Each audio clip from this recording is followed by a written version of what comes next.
Hello, everybody. I am so psyched about my guest today. It's Ebony Young, or she is Ebony Young. She's the Deputy Borough President of Queens, New York. That is no small leadership role. Let me tell you, New York's a big place and Queens is massive. And she has a great organizational leadership background.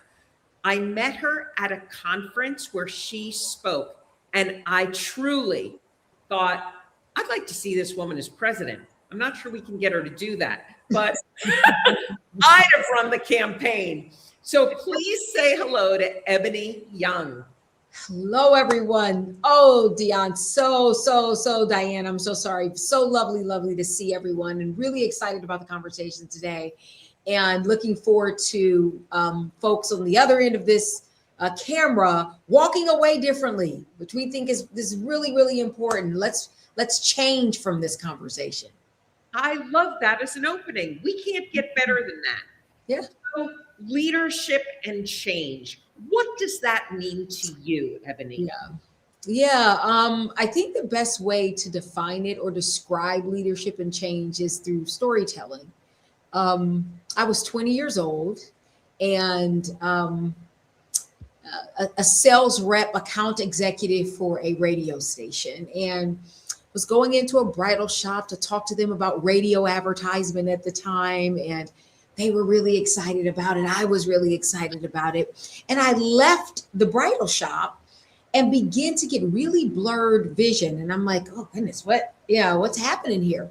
My peripheral vision began to fade away. And as that was fading, just sweating profusely. And had the key to my car, went to tag it into my keyhole in the engine, couldn't find it. And I think that was purposeful. To the end of this story, walked back into the bridal shop and said, I'm not drunk. I don't do drugs. I do none of that, but I think I'm going to die. And I completely fell out on the floor. I heard them say, call 911, call 911. I woke up in chains, rushed to the hospital. The two men who held me down, the EMS, are like, you must work out. What is like, you're super strong. You had the grandest seizure you could have. They took me through an MRI. They said, we found something in your brain, emergency surgery. They shaved my head to the left side of my head.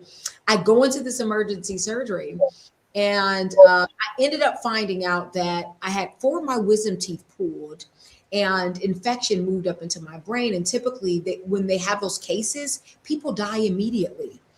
I told the neurosurgeon when I was in the hospital, they were like, we're going to give you about 4 weeks to recover. I said, I'll be out of here in 3 days. They said, no. I said, I absolutely will. I'm here to tell everybody on the other end of the screen that leadership is a mindset. And you can't lead others if you can't lead yourself. And part of leading yourself is belief. And it sits at the core factor of just the foundation, the rich soil of real belief in who you are, how you exist, how that existence plays into everyone around you. So I had the nurses, I had my doctor, I had my families and friends. I said, Mom, I told my mother at the time, because I was young, do not send anyone up into this room unless they're funny. All I want to do is laugh, right? And after a half a day, I was sitting up on the edge of my bed, dangling my feet. After a day, I was walking back and forth in the room. After two and a half days, I was walking the floor. And the nurse was like, wait a minute. I was like, remember what I said? I only want positive energy coming into my sphere. I don't want anything negative. Wow, life is good. Wow, your head is healing, right? 2.5, 3 days, 4 days. The doctor comes back in 4 days. He unwraps my head. And of course, it's drenched in red blood everywhere, right? And he looks at my skull and he tells the nurse, I can't believe this. Your head is over 85% healed. What did you do? And I said, I had a positive mindset. I walked into this knowing that I would be healed in the time frame that I desired. And out of that desire and the work that I put into that desire, it matched my outcome. And so I think that's the best way to describe to me a real leader, somebody that can go in, find the sweet spot in where they feel they're best at, believe in that, do the work that it takes to do it and achieve that, and then lead yourself right to the outcomes. And that doesn't mean yourself, because I had that whole team around me that allowed me to enter into the space of healing. And that's what happened. That's phenomenal. Where does patience fit into that equation? It does. And I think that's a great question. I think it fits in to understanding that even though I wasn't 100% healed, I was 85% healed, and that I could be patient to go get to the 100. Mm-hmm. But I am a very resilient type of person, and believe in like faith, and believe in like substance to the faith in your mindset. I'm a mindset thinker. I had a really good friend of mine who was an 85-year-old guy that I used to hang out with and go to Starbucks with and just listen to him speak to me. And he's a neurosurgeon. And he said, well, Ebony, you know, this guy had cancer. He went home, he sat in a garden. He imagined Pac-Man type of caricatures eating away at his cancer. And when he came back to me, he'd be healed every time. And I'm not saying that works every time for everybody, but I'll tell you what, when you have a belief mindset, power moves, man. You can create power moves within you, around you, and for you and other people. It's an amazing concept. How did you come to the incredible importance, the wisdom of saying, I'm in charge of this. This is my life, and I'm going to build it and grow it and manage it. Time. Experiences, exposure, getting out of your bubble and circles and learning the world. I live in Queens, the most diverse place to live on the planet. And I know it has had an effect on my mindset. It has an effect on how I think, how I see things from others' lenses and not just my own, their experiences, and adopting those experiences into my life. I believe that energy plays into all of it. It plays into it. It really does. There's different customs. There's different ways of healing from other cultures. You know, accepting those things into your life and understanding how other people, their journeys, how they heal, what they experience, has really played a part into that whole belief in myself. So it's not self-inflicted, right? It's people inflicted. And when that energy of people come around me, I can feel it playing a role in me. It's just an amazing, if we just open up to the world, what could it do for you and your psyche and your abilities to achieve at very high levels of functionality and operation? I believe in that. I love that you talk about that and the people aspect and the energy of people. And I'm energized just plain that you have an American flag behind your head. I love the American flag. I do. I love the American flag. Yeah, it represents everything I am. Mm-hmm. If I'm going to live free, culturally engaged, diverse, understand the epiphany of freedom and ability to thrive through all lenses. I mean, through the capital lens, through the lens of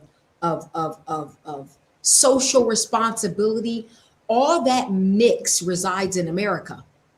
And it's a shame that people sometimes only pigeonhole themselves to one American existence. And that is what kills a people. It kills opportunity. But when we open ourselves up and we flourish into all of those spaces and places that America provides, it's so grounded and fundamentally set in freedom. Live free, right? You can live through the lack lens, or you can live through the abundance lens. Great book, by the way. I actually have this sitting right here. Abundance, Deepak Chopra. Very, very good book. Would recommend anyone reading that book, because when we operate in abundance, we understand growth mindset. Everyone on this channel understands that. because you're achieving it in some way. But to live in it constantly, to be constantly living in abundance is critical. And America teaches that. What would you say to the person who says, yes, but how you have an abundant life, I don't? And then I'd like to understand more. Mm-hmm. Why the but? Before I answer anything back, I want to understand why they're even telling me but, right? Why is it that you even have the but? Mm-hmm. Could there be some hindrance? Could there be some lack of understanding of exposure and opportunity? And I think a question leads to an answer that leads to another question that leads to an answer that leads to another question that leads to the depth of why a person feels the way that they feel. And that grounded depth of why they feel the way that they feel is what really needs to be discussed, not the surface but the deep-rooted but that we eventually get to that says, okay, someone in your childhood told you that this was it. And that's okay because you can rid those things. How do you define abundance? Abundance for me is really about what you tap into and how you utilize what you've tapped into, but continue to grow and not limit yourself to the tapping in alone to what you know right now, right? Opportunity to open your mind. Mm-hmm. It's a mindset, right? I didn't know that. You know, a lot of times people assume humility is a shrinking. Mm-hmm. But humility is really understanding your competency levels to its fullness. And as much as you understand your competency levels to your fullness is as much as you understand that you have room to learn more. So when you hear something, instead of allowing your ego to interrupt and say, oh, I knew that. Oh, that's something that I didn't know that. Mm-hmm. And actually that changes my perception of how I see this. Mm-hmm. Could you tell me more about what you know there, right? Mm-hmm. And then having this toolkit that expands daily until we are 6 feet under. I love that. And my guess is you are someone that, because of your sheer energy, and this is a complimentary question. Yes. Or end statement. Because of your sheer energy, I would imagine you were offered opportunities where you maybe weren't the most skilled person for the role, but you grasped it, ran with it, grew with it, and knew when to ask the questions and when to figure it out. That's my take on it. You're absolutely right. Right. And so, you know, it is about somewhat what you know, but it's also about who you know and how you show up. Mm-hmm. Yeah. Right. And how you show up can change an entire plan of action. Right. Mm-hmm. And not just for ourselves. And I think that's where we get all crazy when we're showing up for ourselves only. Mm-hmm. I'm not stepping into that opportunity just for me. Someone else needs to be affected by this opportunity. And if I know that, the way that I show up is abundance includes. It doesn't hoard. It doesn't hoard.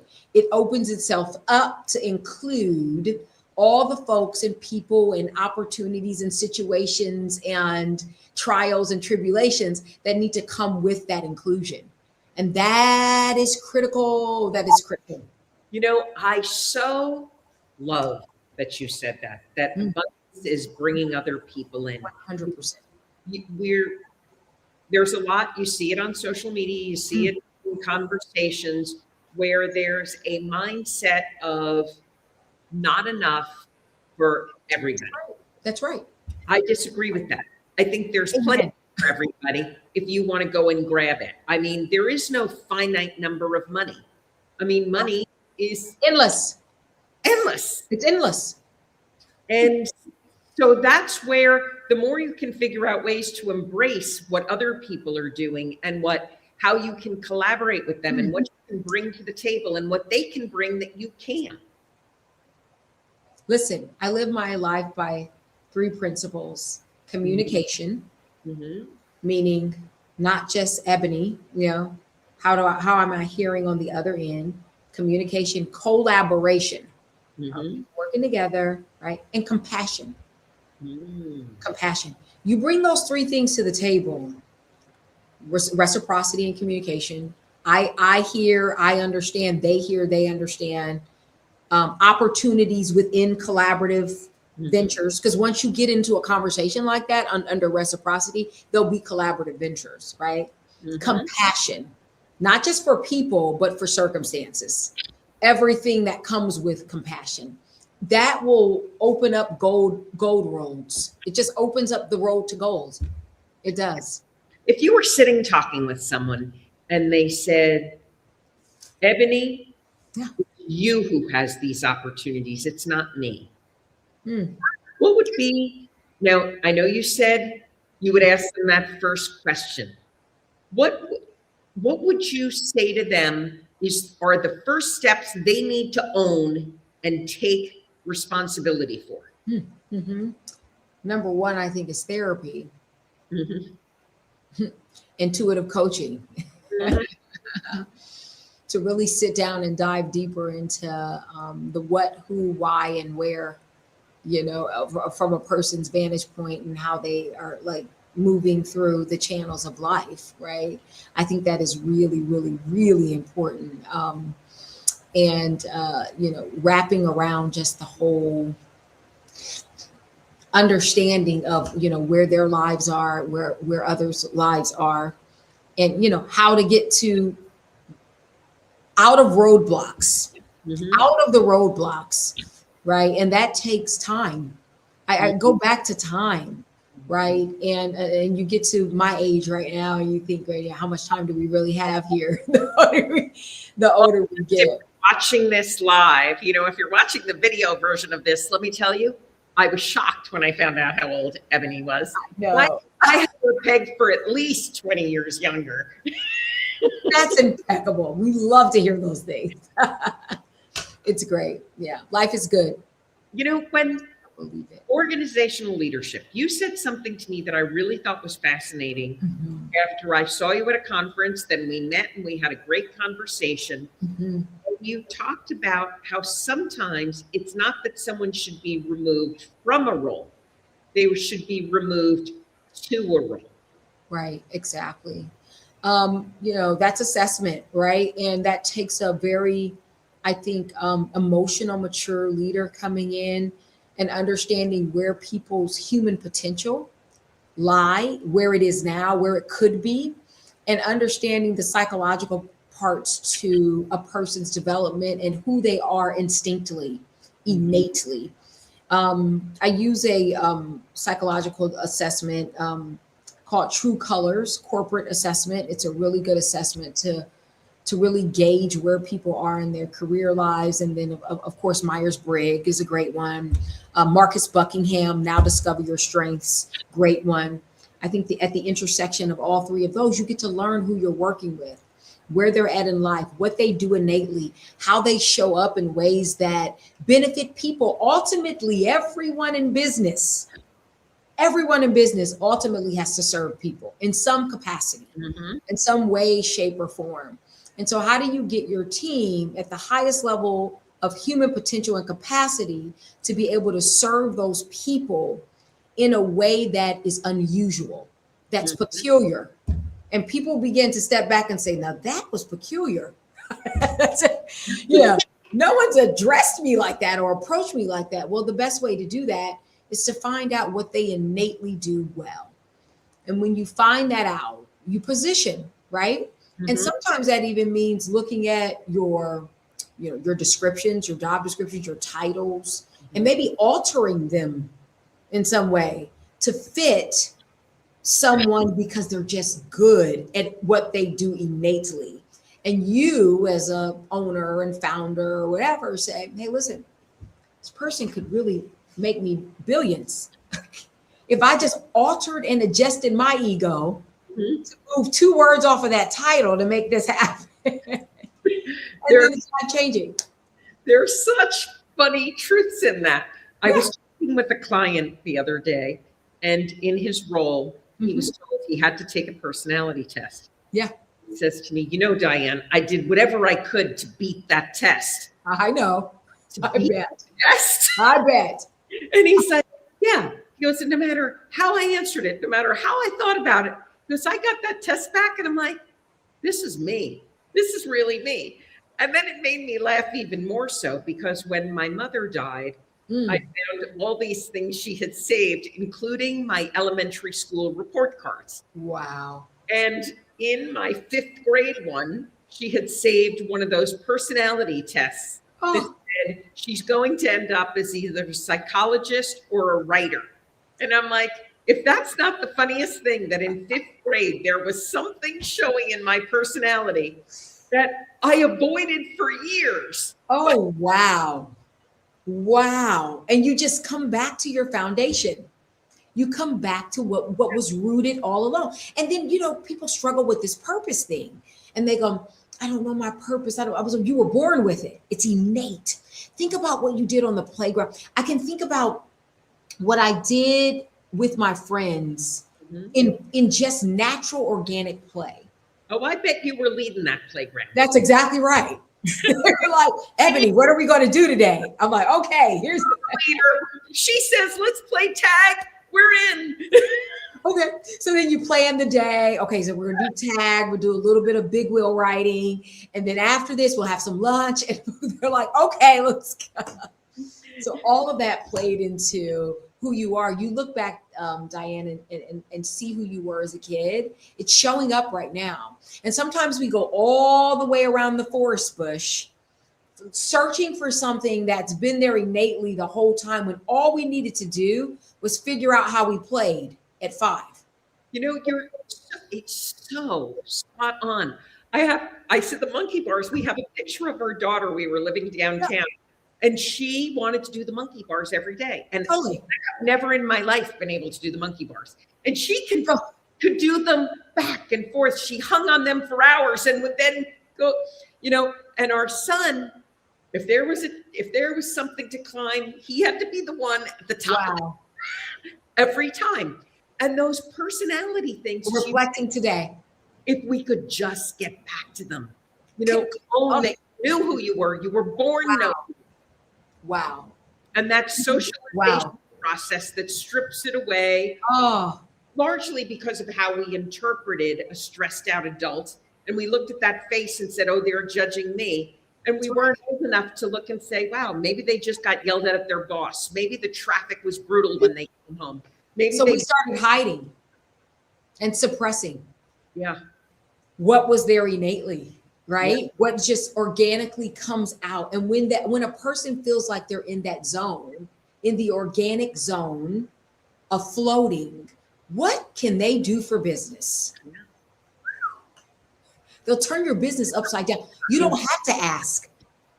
How do you encourage as a leader to get people to get into their zone? Yeah. And in leadership, I think it was Colin Powell who said, you get what you inspect, not what you expect. That's absolutely. He's absolutely right. You go back to I'm going to go back to the psychological assessment, specifically true colors, right? I am an orange and green. I'm 1 point apart, right? And so I'm a very, get it done visionary type of person. I want to see action. This is how I want to see action. But if I'm dealing with a blue and a gold, I would completely interrupt how they react to me by coming in like an orange and green, right? So I have to adjust the way that I speak to them. Mm-hmm. I know blues are very intuitive and sensitive. And so the first thing we start off with a blue is, I just want to tell you how great you are, and mean it about something that you've seen in them, right? I saw you do this and I want to acknowledge that in you. Okay. So what happens to the blue? They are completely open to hearing you. And when they are completely open to hearing you, that then gets digested in a way that they can regurgitate back to you everything that you need to function and operate on an orange and green level. But you don't approach them like an orange and green. You approach them like a blue, and you love them from a blue space. Yes, it's a great example. I was talking with one of my interns the other day. Yeah. He was, trying to get this other job. It's a former intern that keeps in touch with me.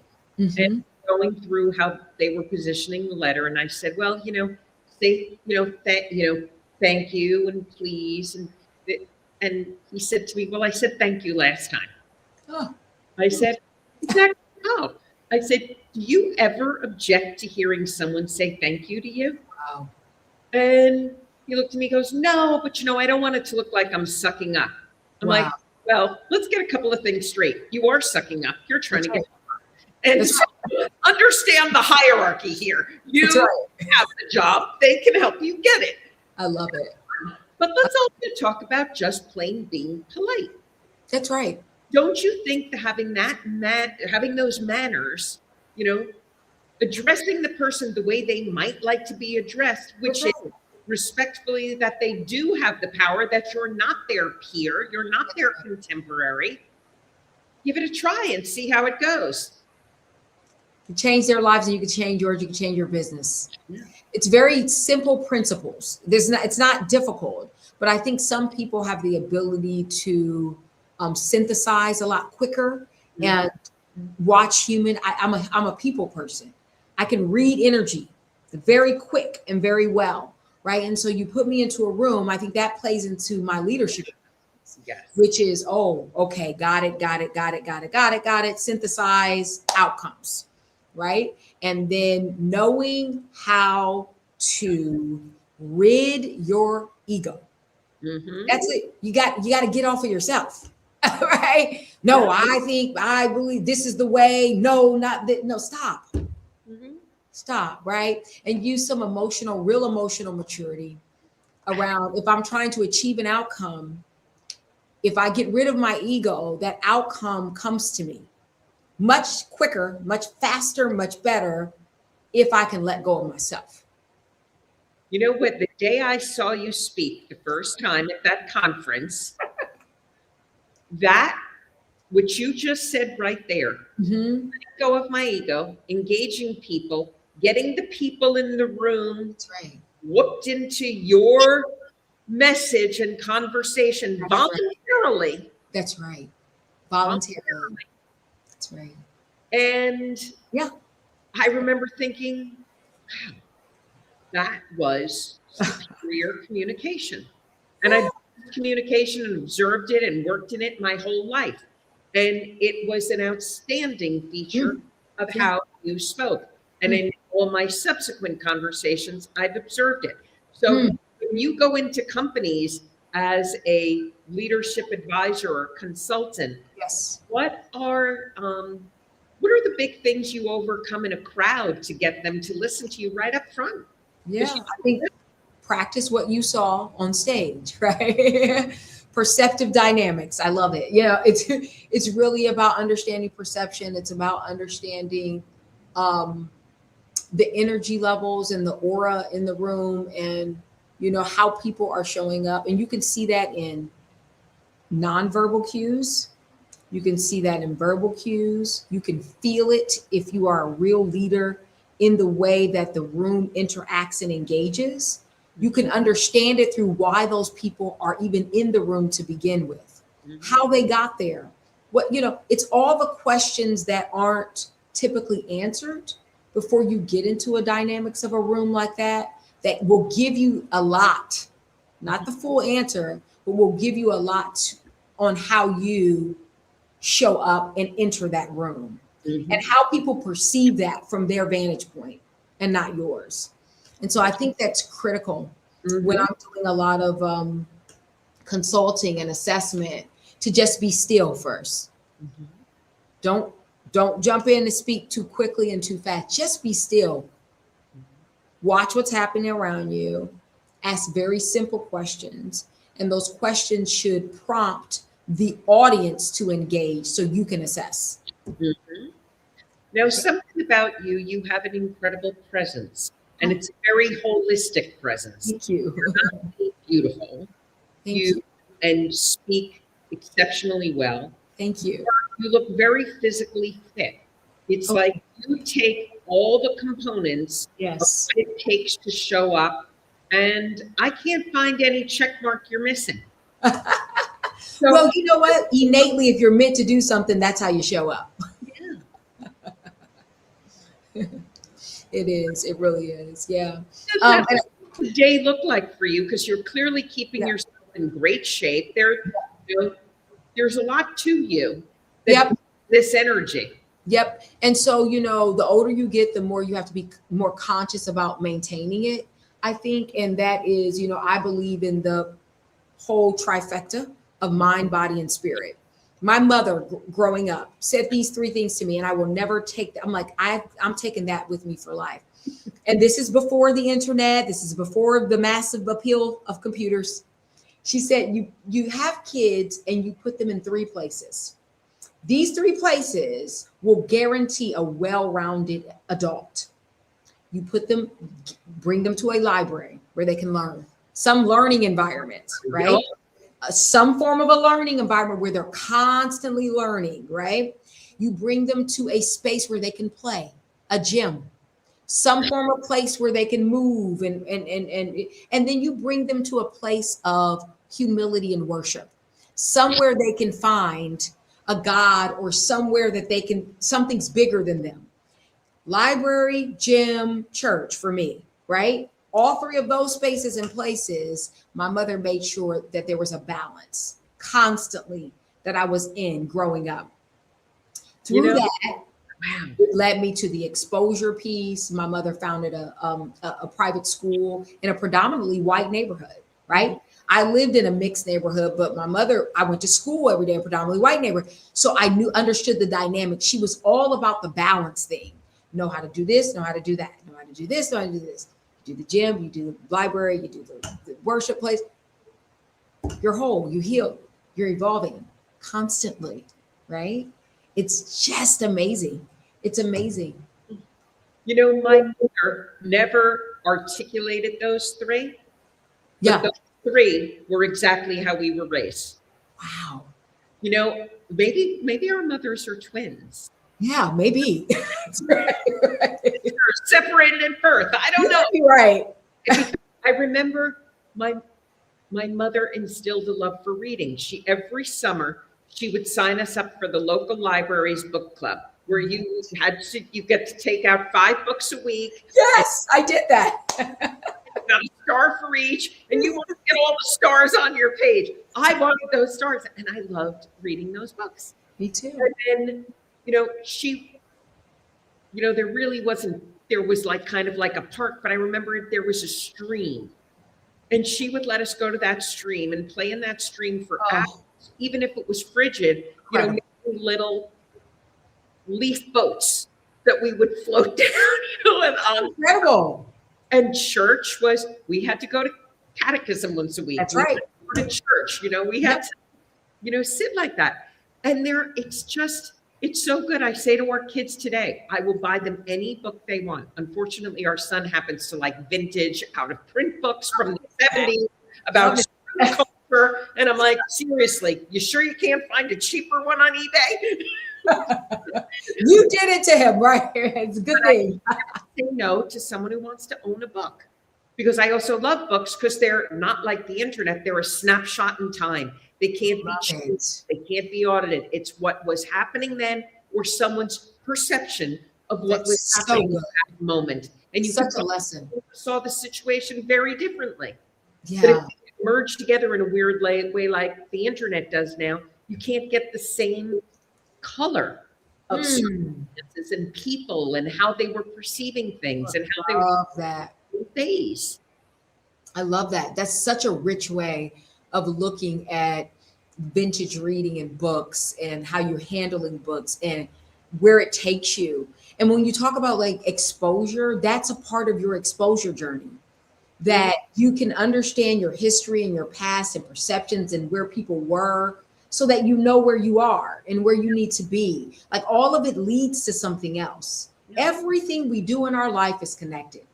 Everything. And I think we have to be more intentional about like tapping into our perceptions in a holistic way, and not just writing down one lane, but understanding the bigger pieces to us. Why is this happening to me? Like right now, look, there's a couple things in my life that's being rocked, right? My personal life, my work life, like there's transitions happening in all of them. My kids are leaving. I'm like, what?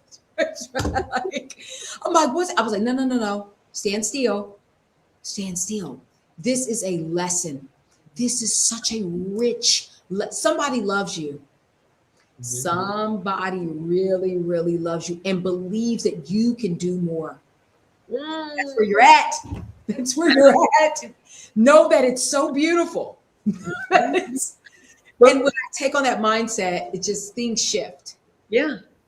You know, when we're living in a day where people, you know, crap on things going on in the world, they certainly are crapping on New York City. And when, you know, and here you are, Deputy Borough President of Queens, and I say to people, if you really think New York has gotten that bad, grab a book off my son's shelf, because I bought him in the 1970s. I love that. Take a look at New York City in 1970, and you tell me it's as bad as that? No, it is light years away. You know, you can go back to the 80s. It is light years away from the 80s, when you couldn't walk down Washington Street, you know, or you could, because I did, but it wasn't necessarily smart, you know, because there were no Island City or wherever. Yeah, I get it. Walking down dark street looking for that. But everything evolves, everything changes, and it's getting better and it's improving, and there are more opportunities and more windows where people can find those opportunities. Oh, wow. You know, it's cliche, but it is a mindset. Yes. It is hey, I understand. I can look at this and go, oh no, we're headed for doom. Right? Rightfully so. We can look at that, right? But we can also tap into what you're talking about. What percentage do I want to of my life, of my time, because time is a cryptocurrency for me right now. It's really cryptocurrency. It's on another level of investment. Yeah. What percentage of my time do I choose to live in knowing that, wow, cup is half full or the cup is half empty? We know this, right? And it is a real choice, because if it's not a deliberate choice, it's easy to sink quick and fast, because negativity is just a part of who we are, right? Pessimism will go down that road real quick, real fast. Optimism is a work. You know, you gave me two thoughts there, because I always say to people, this is my apartment building. Oh, totally. The space. And if it's providing a return, if it's not paying the rent in a positive way, then I don't want it to stay, because that's it.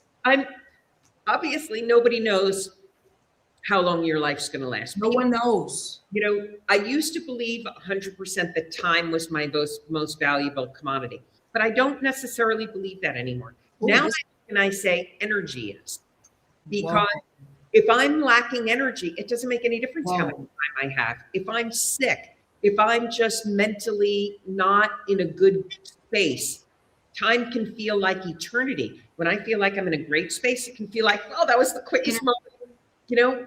Smart. So energy to me, as you've been talking about, that sense of, I can either view things in this positive, abundant way. So good. Your headspace, you can choose either. You can. And when you choose, you can choose to sustain it. Because, you know, sometimes it's momentary, like, okay, I'm making this choice to shift, right? I'm shifting, and then it goes on for a second and it comes back. Okay, but I'm not just shifting, I'm shifting and I'm sustaining, right? The sustenance in this is like wide open. It's bright. I'm going down the tunnel, right? And it's brighter and brighter and brighter, because I don't want to get sucked back in. That's exactly right. That's exactly right. It's powerful. Energy is power. It is power. And, you know, my whole plight in it is find the people who have it. Yeah. Because when it's not resourced appropriately, and it's just, you're in a space where it's just declining and you're around the wrong people. You know, another parentism was, you know, show me your friends and I'll show you who you are. Believe it. there's a lot of truth in that, because you can either hang out with people who are cheering you on and are bringing you up and helping you do the right things, because it's so easy to trip up and do the not right things. That's right. That's right. That's right. And so when you find it, when you find the right, what's right for you, and you stay on that positive lane, right? There's the world opens up. The world really does open up. We just got to get it out of our little buckets, our little boxes, our little framing of what we think is and will be, when we can just completely open that up and find something different. Ebony Young, these episodes go far too fast. I have been speaking with Ebony Young.